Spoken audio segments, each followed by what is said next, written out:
오늘 이 시간 우리에게 주시는 하나님의 말씀, 구약성경 이사야 64장 1절에서 9절, 고린도전서 1장 3절에서 9절, 그리고 마가복음 13장 24절에서 37절의 말씀이 되겠습니다. 오늘부터 4주간, 그러니까 크리스마스 성탄절 전 주간까지를 우리가 흔히 세계교회는 대림절, 이렇게 영어로는 어드벤트 이렇게 이야기합니다.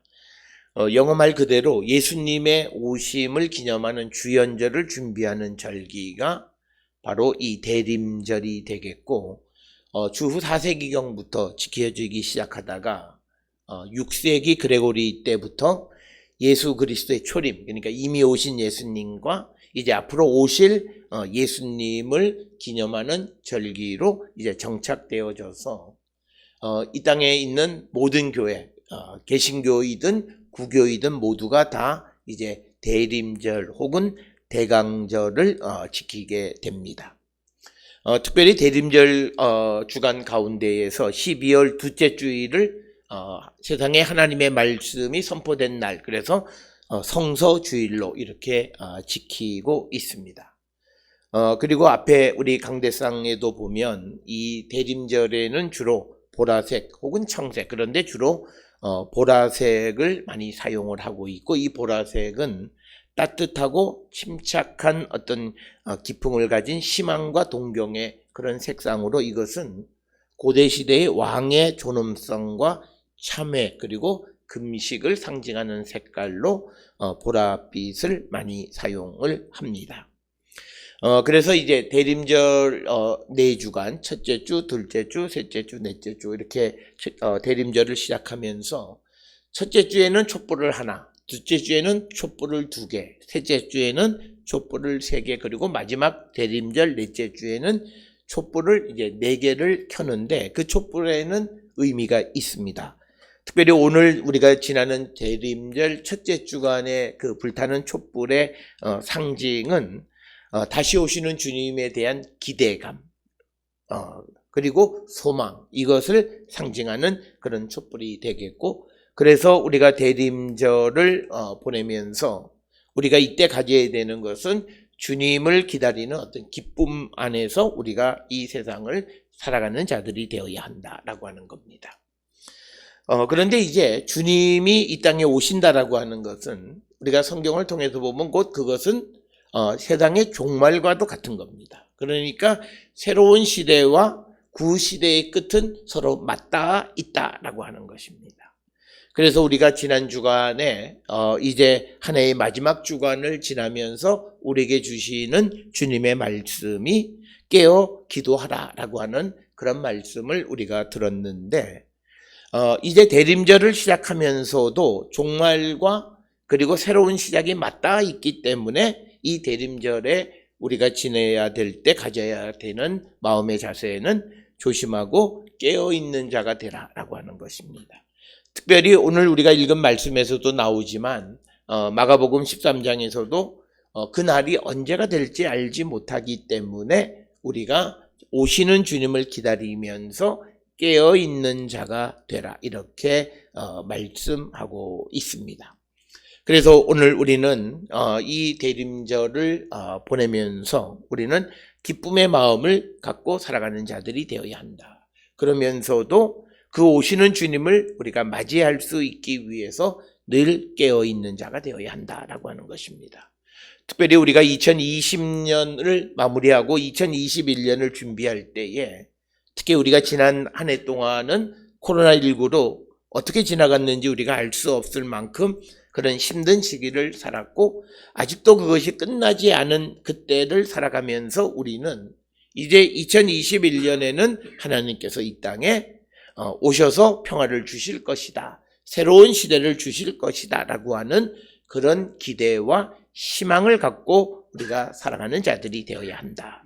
그래서 어려운 시대를 살아가면서 우리가 미래를 걱정하고 염려하는 것은 우리가 해야 될 일이긴 하지만, 그렇다고 해서 너무 좌절과 절망감 속에 우리가 살아가는 자들이 되어서는 안 된다라고 하는 것입니다. 주님이 이 땅에 오시는 가장 큰 목적은 우리를 새롭게 하셔서 우리를 구원하시기 위해서 이 땅에 오시는 겁니다.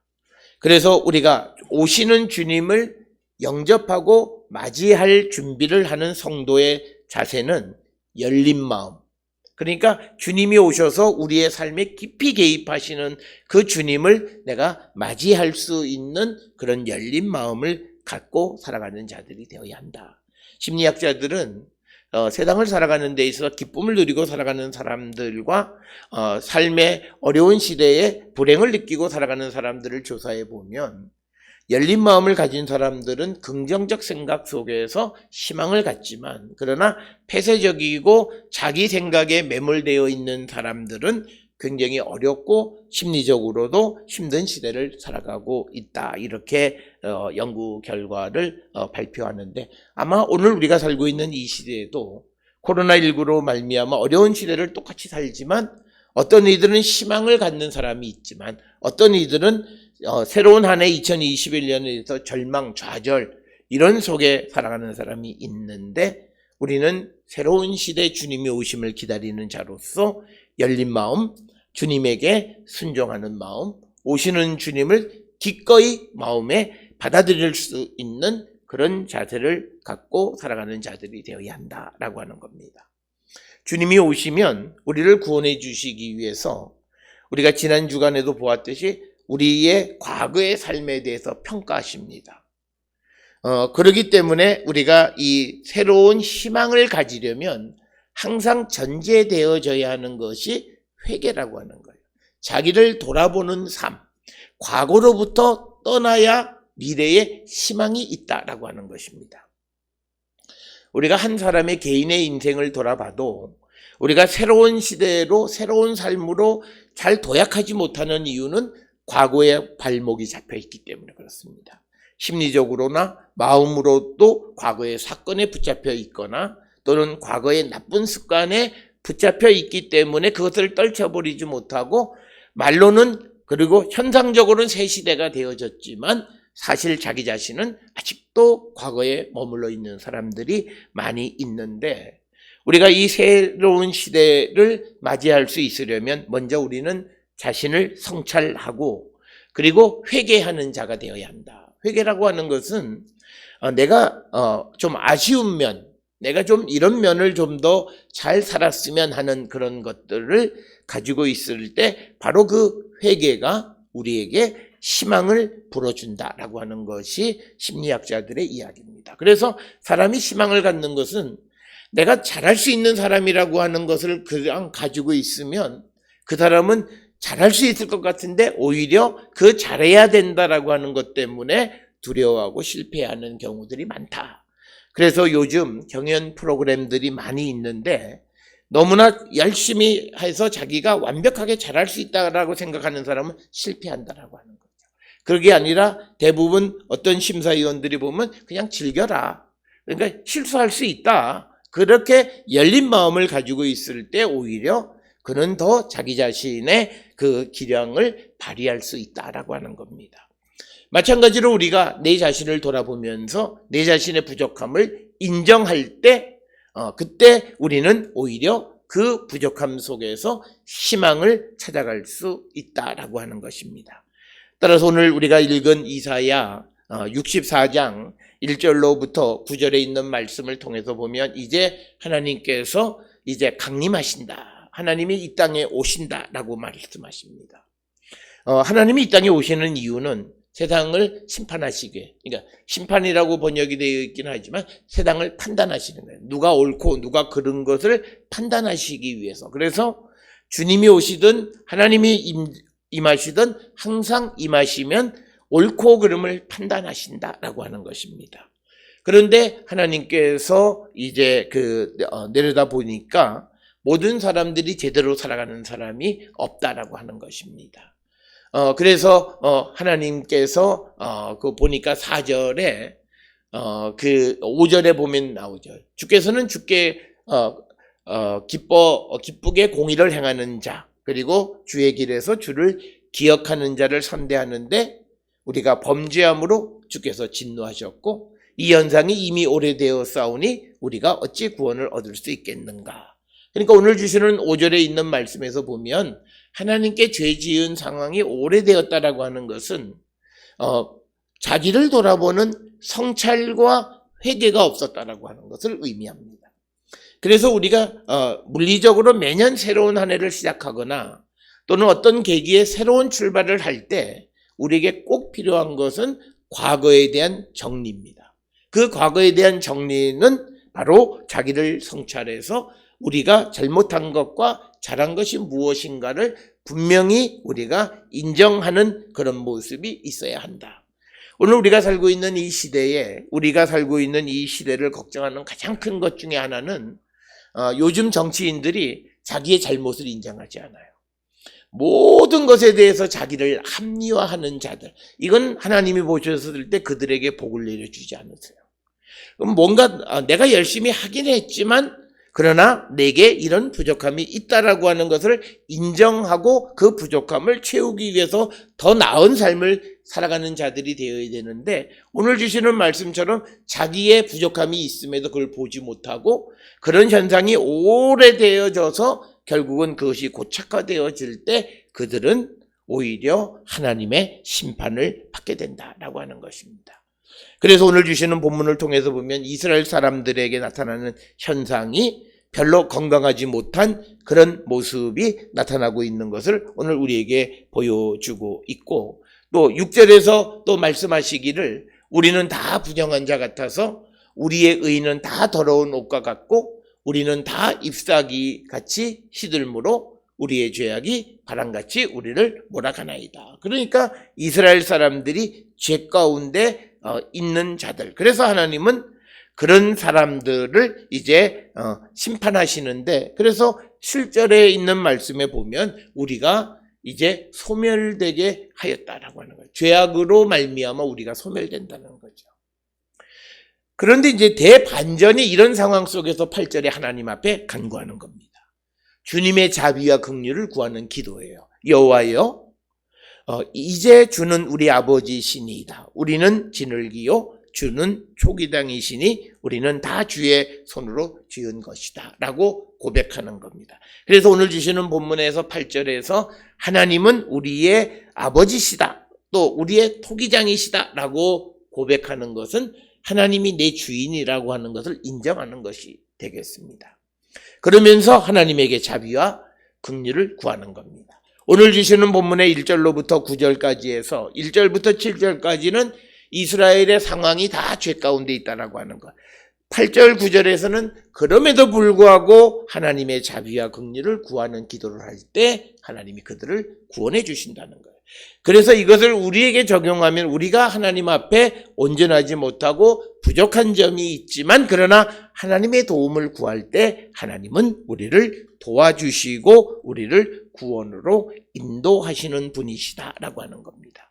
그래서 오늘 주시는 8절에 이스라엘 백성들이 너무 하나님 앞에 너무 분노하지 마시옵소서라고 9절에 간구하고 죄악을 영원히 기억하지 마시옵소서라고 하나님의 자비와 긍휼을 구하게 될 때 이 기도를 들으셔서 하나님께서는 우리에게 예수 그리스도를 보내신 거고 우리의 구원자로 예수님을 보내주셨다라고 하는 겁니다.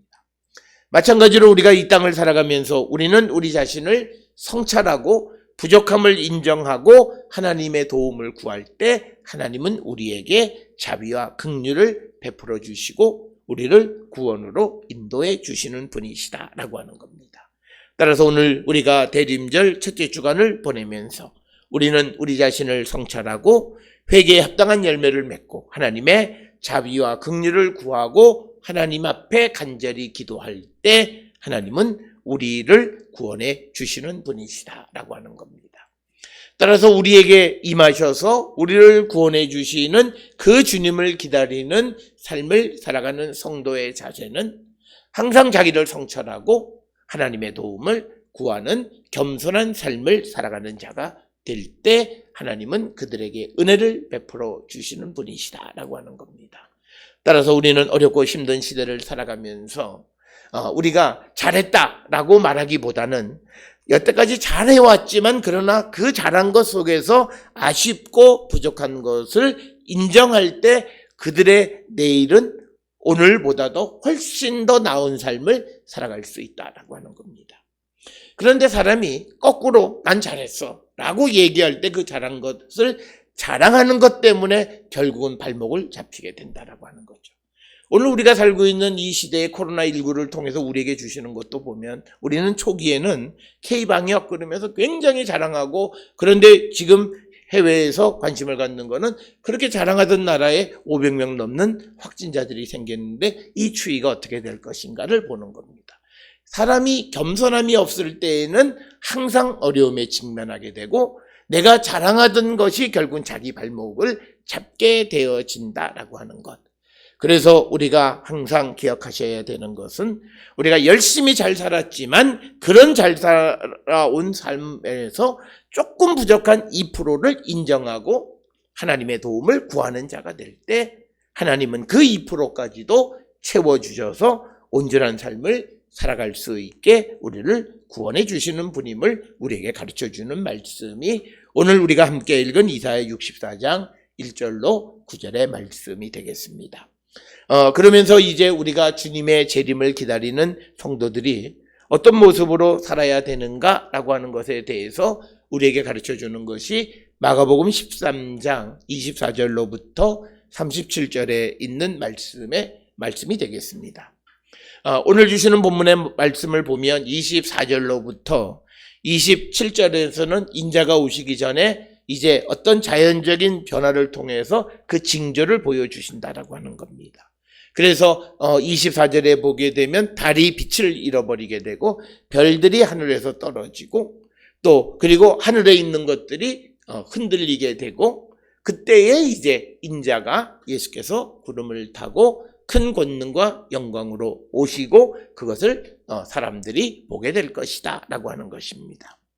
그래서 오늘 주시는 13장 24절로부터 27절에서 우리에게는 주님이 다시 오실 때에는 우리에게 무언가 징조를 통해서 보여주시고 그러면서 이제 이 땅에 오셔서 27절에 보면 그가 천사를 보내어 자기가 택하신 자들을 땅끝으로부터 하늘 끝까지 사방에서 모을 것이다. 즉 구원할 자들을 모으시는 것이다 라고 하는 것입니다.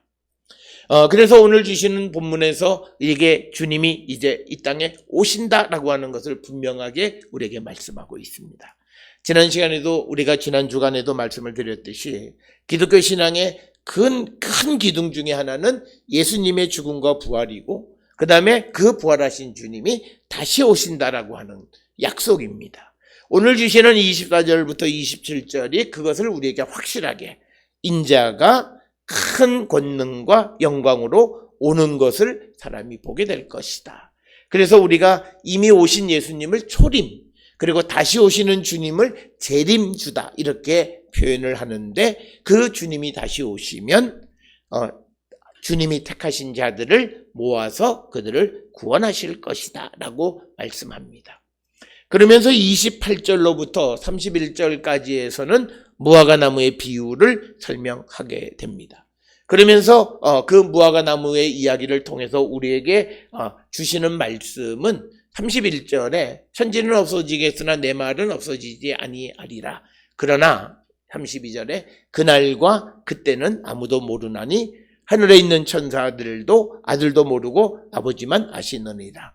주의하라 깨어있으라 그때가 언제인지 알지 못합니다.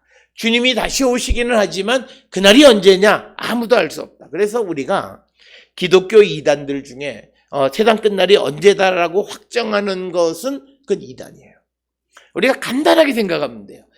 언제 2000년 초에 멸망 이 지구에 종말이 온다. 이렇게 말하는 건 다 거짓말이에요. 왜? 그 이유는 딱 하나. 이 32절에 그날은 아버지만 아신다는 거예요. 하나님만 알고 계신다는 거예요.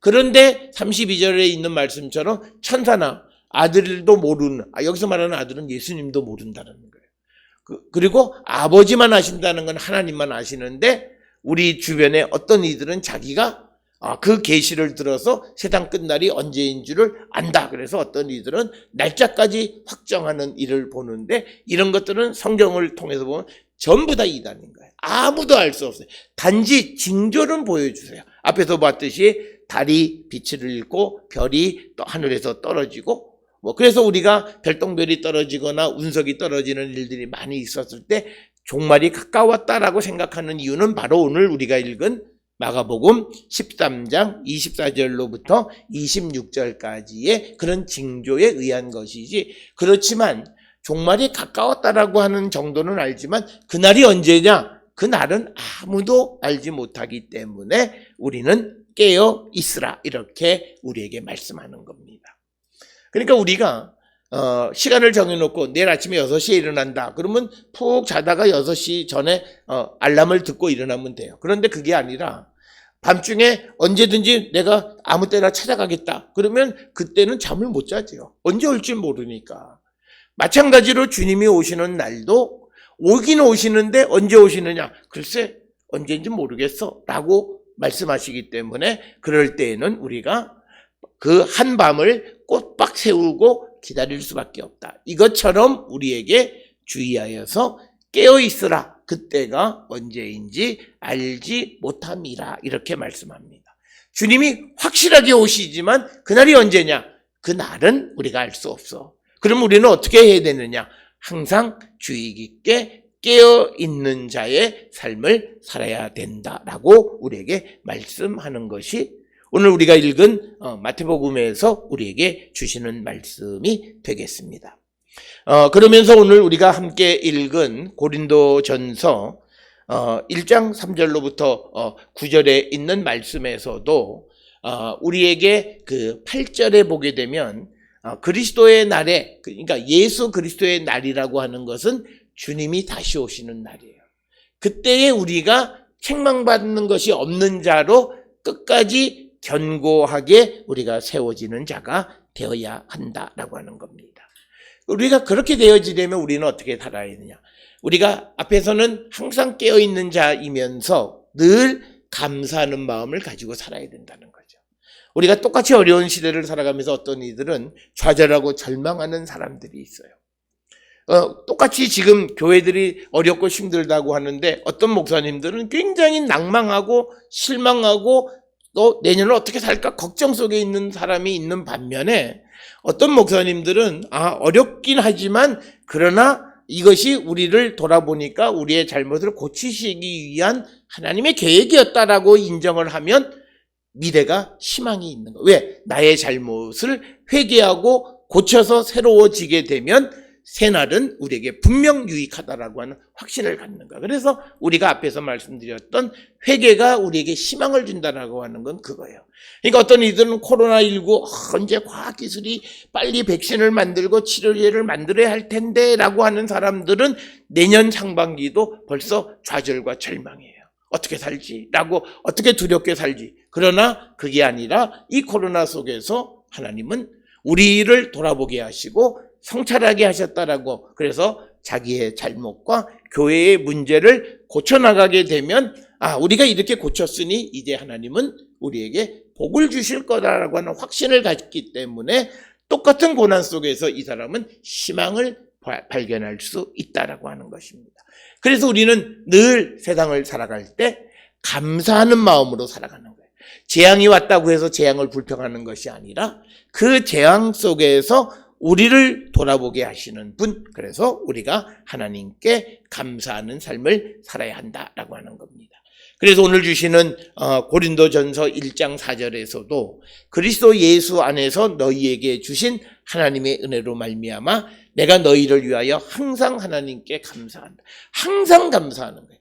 좋은 일만 있을 때가 감사한 것이 아니라 어렵고 힘든 일들이 우리에게 있을지라도 항상 감사하는 삶을 살아가는 그런 마음 속에서 늘 깨어있는 자가 될 때 다시 오시는 주님을 영접할 수 있다라고 하는 것이 오늘 성경이 우리에게 주시는 말씀입니다. 주님은 분명 우리의 삶에 오셔서 우리를 고쳐주시고 그래서 우리에게 희망을 갖게 하시고 그래서 우리를 더 나은 삶으로 인도해 주시는 참 좋으신 하나님이십니다.